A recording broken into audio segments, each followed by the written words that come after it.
Nazim drama serial खुशनसीबी के next आने वाले एपिसोड में आप देखेंगे कि जब नरमीन कहती है हुमायूं से कि तुम मुझे हरगिज़ भी माहिन समझने की गलती हरगिज़ ना करना। तुम्हें क्या लगा था कि तुम मुझे धोखा दे चले जाओगे और मैं सब कुछ बर्दाश्त करती रहूँगी माहिन की तरह, लेकिन एक चीज़ तुम भूल चुके थे हुमायूं कि मैं नरमीन हूँ ना कि माहिन। इसीलिए बेहतर यही होगा कि अब तुम मुझे हरगिज़ भी लेने मत आना मेरे माँ बाप के घर से, क्योंकि मैं तुम्हें और गुलरू को एक साथ कई बार देख चुकी हूँ और इस बार जो मैंने देखा है वो तो ना काबिल माफ़ी है। तुम्हें क्या लगता था कि तुम्हारी सारी गलतियों के पीछे छुप जाओगे और तुम मेरे सामने एक शरीफ इंसान बनकर आ जाओगे। मैंने कभी नहीं सोचा था कि तुम इस हद तक भी गिर सकते हो। मेरा सिर्फ और सिर्फ निहाल से बात करना ही तुम्हें इतना बुरा लगता था और मेरे बाप के घर में ही रहना तुम्हें इस कदर बुरा लगता था क्योंकि वो निहाल रहता था वहाँ पर। और तुम्हारी क्या हरकतें हैं, मुझे तो लगता है कि शायद तुमने गुलरुख से छुपकर शादी भी कर ली है, लेकिन तुम ये बात हमें बता नहीं रहे। इस पर हुमायूं कहता है कि नहीं, ऐसा कुछ भी नहीं है नरमीन, मुझे लगता है कि आपको ज़रूर कोई गलतफहमी हो रही है। उधर आप देखेंगे कि जब देखता है तलहा के ईमान के साथ उसने कुछ ज़्यादा ही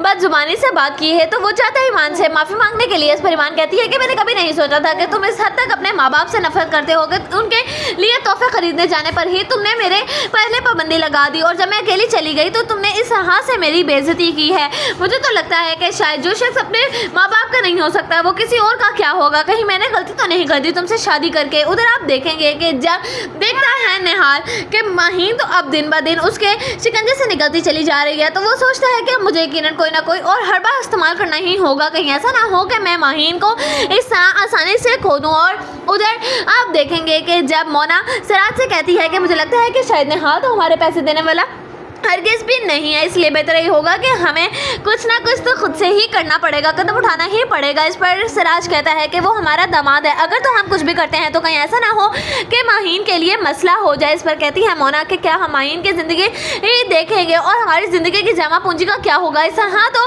निहाल जैसे फ्रॉडियों को इस तरह खुली छूट मिल जाएगी और वो किसी के साथ भी धोखा और फ्रॉड करता फिरेगा। कहीं ऐसा ना हो कि वो आज हमारी ज़िंदगी बर्बाद कर रहा है, कल किसी और की कर बैठे। उधर आप देखेंगे कि जब निहाल का भाई उसे समझाता है और कहता है